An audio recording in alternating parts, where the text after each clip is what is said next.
Lisir wangi sliramu tumaking sirno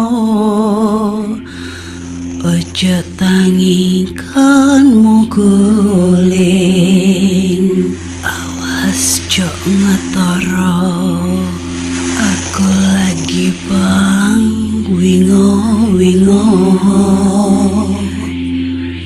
Jin setan kang tak utusi Dadyo sembarang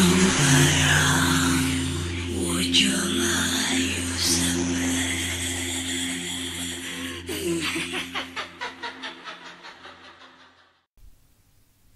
Hai Rek, iya apa kabare? Ketemu lagi dengan aku si Ana di podcast kisah horor.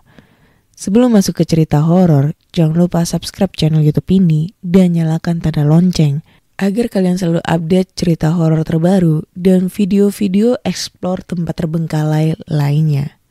Kali ini aku mau bercerita tentang pengalaman aku pas ngekos di dekat tempat kerja aku di kota Apel.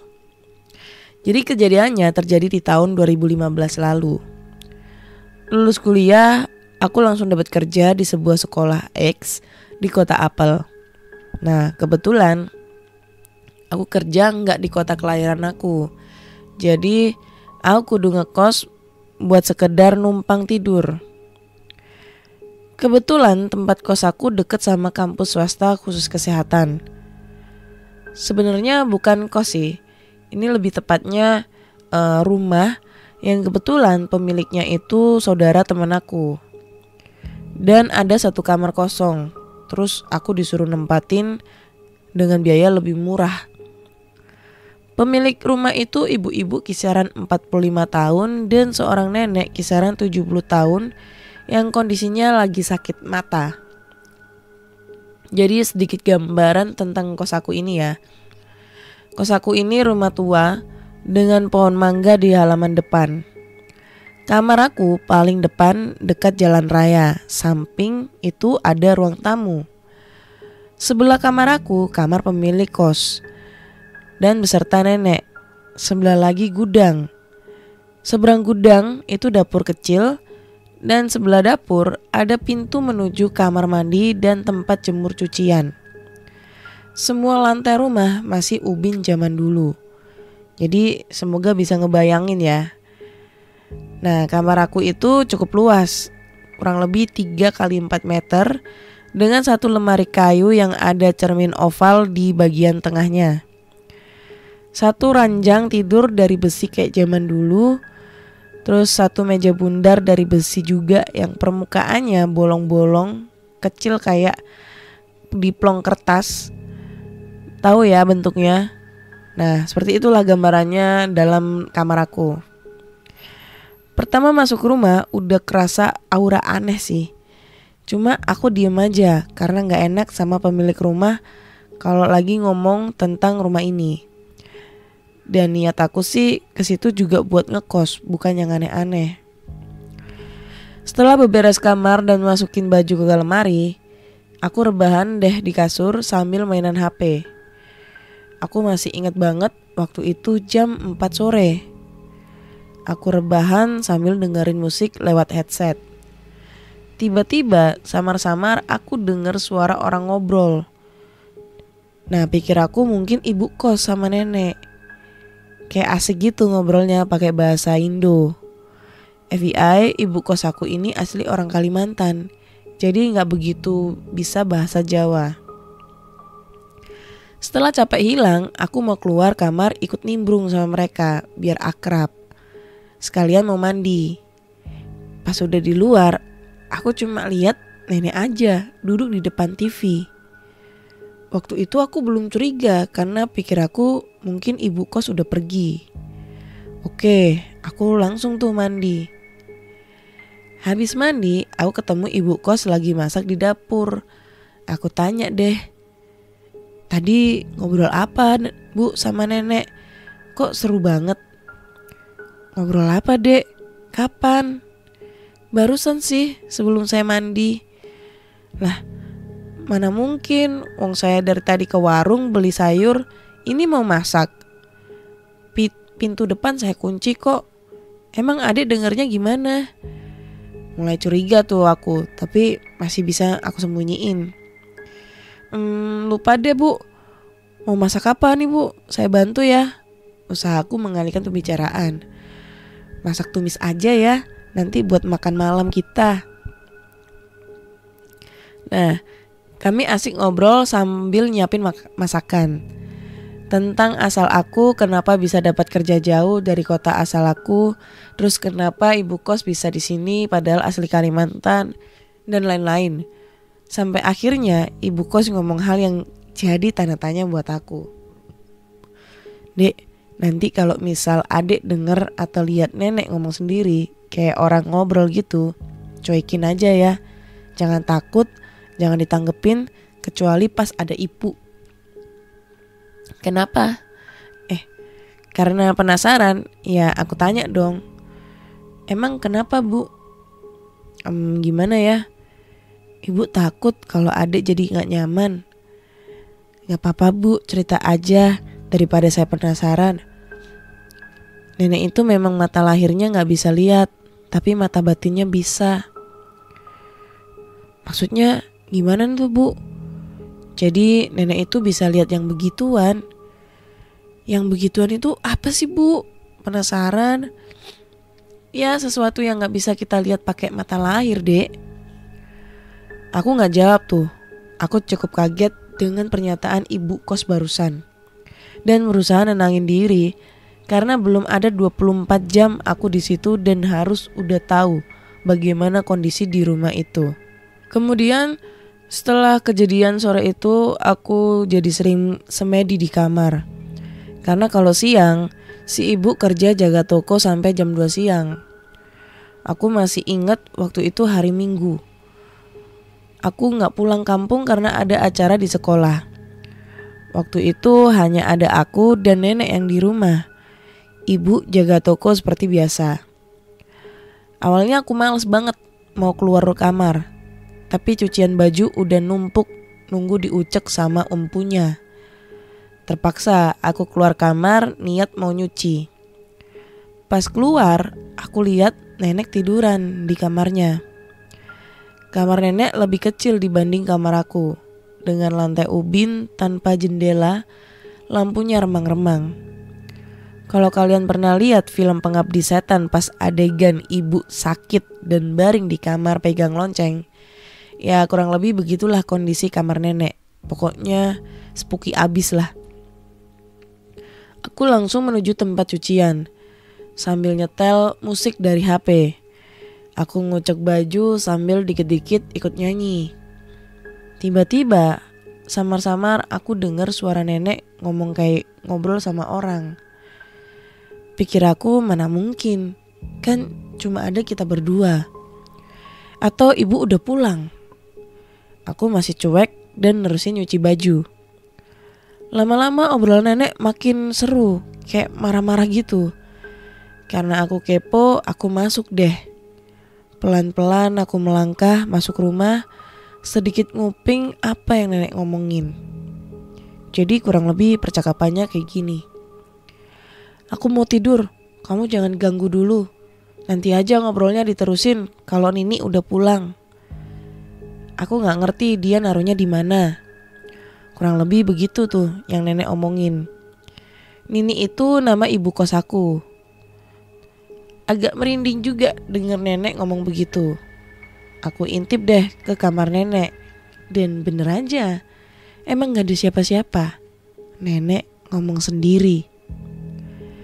Aku deketin nenek. Aku pegang tangannya, terus aku tanya, nenek mau apa? Mau minum?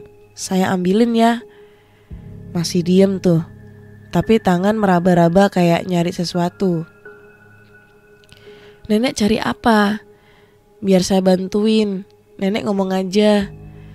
Cari sapu lidi buat mukul itu yang gangguin saya tidur. Siapa yang ganggu nek? Di sini gak ada siapa-siapa. Aku nahan tuh, pengen lari pas ini, tapi kasihan nenek. Itu yang di belakang pintu. Dia nyanyi-nyanyi terus, berisik, aku gak bisa tidur. Aku noleh ke pintu yang udah jelas gak ada siapa-siapa. Karena udah parno banget, aku langsung lari ke kamar. Gak pakai mandi, gak ngurus gimana cucian aku, gak mikir gimana nenek, aku langsung kabur keluar rumah. Aku dikasih kunci depan juga sama ibu, jadi aku bisa keluar masuk kapan aja.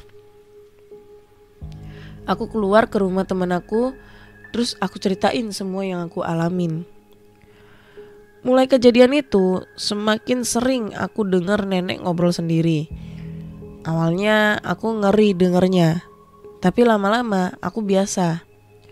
Sampai suatu malam yang menurut aku ini kejadian yang paling nyeremin, sampai aku kudu pindah dari kos ini. Beberapa hari aku pulang hampir tengah malam karena di tempat kerja mau ada acara. Sebenarnya bukan karena kegiatannya, aku malas aja pulang ke kosan. Nah, beberapa hari nenek masih sering bicara sendiri, bahkan tengah malam, seperti malam ini. Aku pulang hampir pukul 11 malam.